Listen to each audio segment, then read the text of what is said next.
system review time. Yay! Right, today we're going to have a look at the Nintendo Virtual Boy.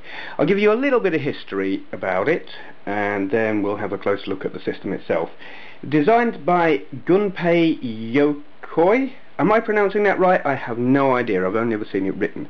He was the creator of the Game & Watch and the Game Boy. It was released on the 21st of July 95 in Japan. Later released in the US, never released in the UK or Europe at all.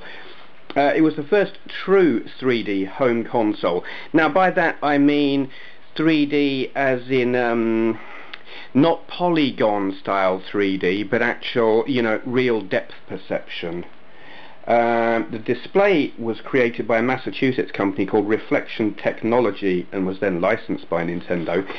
It works by using an array of 224 red LEDs in a vertical strip, and they're then scanned across the viewer's retina using a flat oscillating mirror. Sounds a really bizarre way of doing it, and you might well ask, well, why not just have an LCD screen or an LED screen? But it turns out it's cheaper than using 384 by 224 LEDs, which is what the system effectively creates in terms of display, and it's got a faster refresh rate than LCD, and it is only using red LEDs, because at the time the full colour LEDs, was it blue they didn't have, I think, something like that, and it was cheaper. It is very fragile. The mirror can break. Very often you will see Virtual Boys up for sale on eBay, and they'll say screen not working or left side not working or something. Basically it's been dropped, the mirror has broken, or the mechanism that moves the mirror. Very, very common fault with them. The Virtual Boy stayed on sale for 1 year and was then dropped. The problem was it was rushed to market by Nintendo. They absolutely insisted. It was a stopgap between the SNES and the N64. They needed something. They were getting hammered in the marketplace, and so they rushed it out. Whereas Gunpei wanted more time to develop it. He knew it wasn't ready, but they said no, it's got to be released now. And it failed, largely because of the design flaws. It gives people headaches. The stand is really flimsy and breaks really easily. This, it gets lost, falls off or whatever. The whole thing, build quality, is questionable, and viewers, you couldn't watch the game. If someone was playing a game on here, you couldn't have someone else watching, and that spoiled the appeal an awful lot, especially in shops.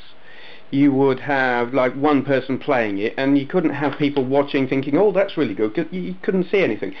All of these were flaws.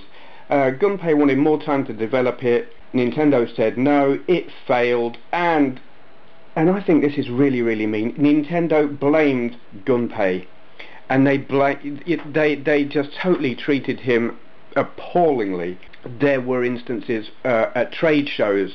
Now, he was a senior person at Nintendo, and what you don't get in Nintendo is senior staff on the display stands demonstrating the hardware. That just was not done, and that's what Nintendo made him do, which was to him an incredible insult by the company he was working for, who he had helped bring up to the successful market level they were at with the Game & Watch and the Game Boy. It was an incredible insult to him, and in the end he left. He went to Bandai, where he designed the Wonder Swan, then tragically died in a road accident in 1997. You have to wonder what could he have designed had that not happened, and indeed what could the Virtual Boy have been like had Nintendo not insisted on releasing it early. We'll never know. Well, actually we might, because the 3DS is coming and it looks epic, and I have read that Nintendo have been playing with 3D systems ever since the Virtual Boy. They made a 3D version of the Game Boy Advance SP. It existed. They just didn't think the market was ready. And they made a 3D version of the GameCube as well. Yes, so they have been tinkering ever since the Virtual Boy. Now let's have a closer look. Okay, appalling lighting in here, my apologies for that. So what you've got, and I don't know if we can even see, yeah, here we go. The 3D is created by two I say screens, it uses that weird LED reflecting array thingamajig. Effectively one screen there, each one shining into a separate eye to create a 3D effect, because the image in each one is slightly different. And I have to say, it works extremely well. You can adjust the focus with this. You slide it and it will adjust. You've got optics in there basically which allow you to focus on the image that's being shone into your eyes, because there's a tiny gap between here and your eyes. You shouldn't be able to focus, but you've got optics in there, lenses which adjust the focus, and you can see again and more adjustable stuff here. I think that adjusts the angle of the mirrors or something, not entirely sure, but you fiddle with those until it looks good. The stand screws on here. Light is terrible, you probably can't see. It's very flimsy. I mean, the centre of gravity and everything is okay. It's not going to fall over, but with a little bit of rough treatment these things just break. You will see lots and lots of Virtual Boys for sale on eBay. Well, I say lots. Very often when one comes up, it doesn't have the stand because they're broken, and you can get them really quite cheap without the stand. And what some people have done is, I'm not sure exactly where, possibly using this, they've got a strap, and they basically strap the Virtual Boy to their face, which was actually, it was originally going to work that way. You were going to be able to wear the Virtual Boy on your face, but it was later decided that was actually pretty damn dangerous, because you would get people walking around with this strapped to their face and walking into things. Can you imagine? You see people walking around now texting, which annoys the crap out of me because they're not looking where they're going. Can you imagine people walking around with one of these strapped to their face? Yeah, not safe.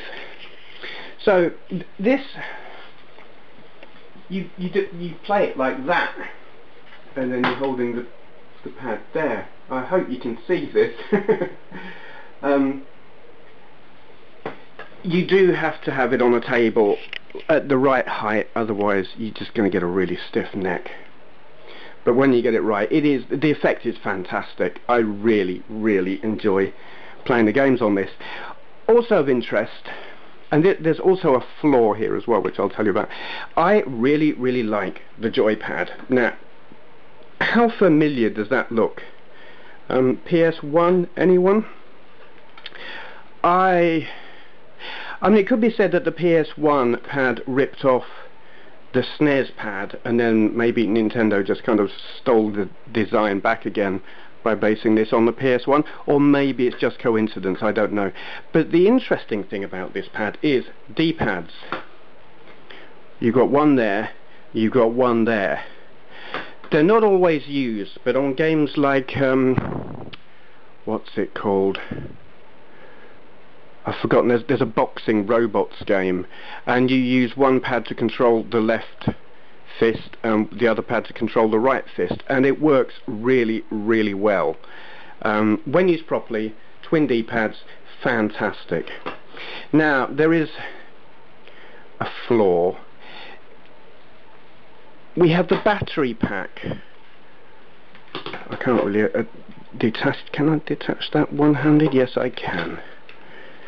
There's the battery pack. It powers the Virtual Boy from the battery pack on the controller. It's an interesting way of going about it, but it makes the controller really bloody heavy. If you were playing for a long time, you really would notice that. You can get a power supply.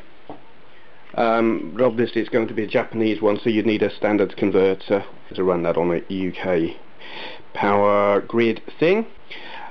Mine didn't come with one.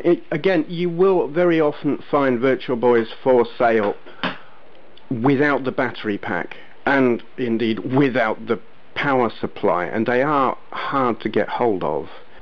So that's definitely something to look out for. I mean, value-wise, I have seen or heard of Virtual Boys selling for about £50. And they will be like no battery pack, no stand, probably got this bit missing because it does come off. Fairly tatty, whether or not the actual optics work, couldn't tell you. £50, you will see them. Personally, I wouldn't recommend it. A good one, boxed, and it doesn't matter if they're Japanese or American, the only difference is the design on the box. Other than that, they will play all the same stuff. Yes, boxed, immaculate, you could expect to see them sell for £150. It's not an unreasonable price. Let me very briefly go and find a cartridge for this that I can show you, just so you can see what they're like and where they go. Okay, here we go. They come in a nice, shiny cardboard box. They do tend to get crushed a bit sometimes, which is a shame. And the cartridges look like this. It's bigger than a Game Boy cartridge, but a lot smaller than, say, a Super Nintendo cartridge. And they come with the nice little black cover to protect the connectors. And yeah, it's different, in fact, to what you would normally expect. It's like full of holes, so it's pins rather than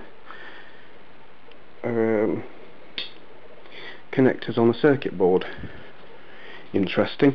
You've got little pegs on the back there, so you can't put it in upside down, and it fits in at the back here. I can't see if you can see.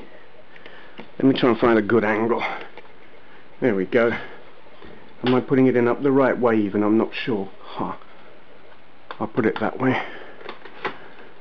Okay, yeah, so label up. It fits in there, and you turn the power on here on the joypad, and it promptly does nothing. Now it's going. Cool. Yes, there you go. Absolutely wonderful piece of kit. Very, very flawed. You hear about the headaches. They do give me a headache. 20 minutes playing this will give me a good throbbing headache. Not the kind of thing you really want, but the experience is so unique.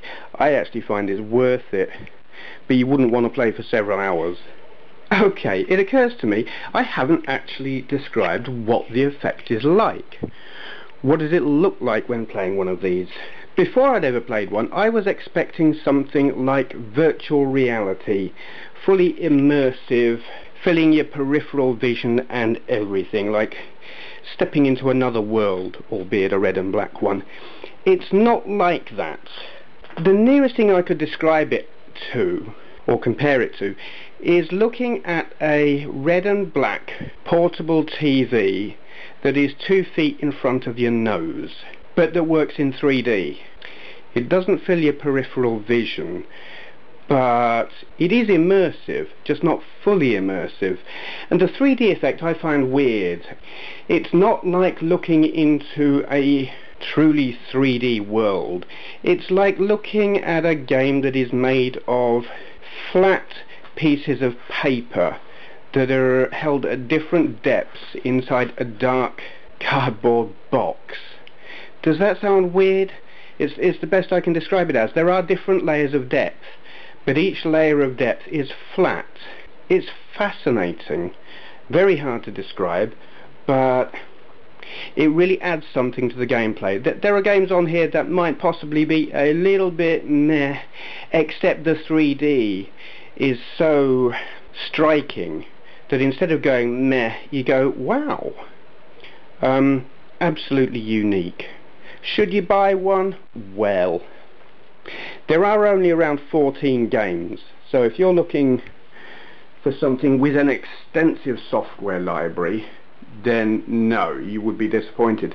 But if you just want a really unique gaming experience that you can't get on anything else, I totally recommend getting one of these. There are some very, very good games. Vertical Force is a great shoot 'em up. Red Alarm I love. Mario Tennis is good fun and not overly complicated. You know, if you like tennis games, it's a good example. With the 3DS coming, you know, I'm expecting that it may well succeed and be successful. Should you then be remotely interested in one of these? If your interest is 3D gaming, where does that leave the Virtual Boy? Does it make it absolutely irrelevant? There are those who might say it's irrelevant anyway, but I think no, as a piece of historical equipment, gaming history and all that, I think it's a very, very valuable piece of kit. It's important. Whether or not you should buy one, it's entirely a matter of taste. But as you probably gathered, I love it. I think it's fantastic. Anyway, that I think covers everything. Thank you for watching.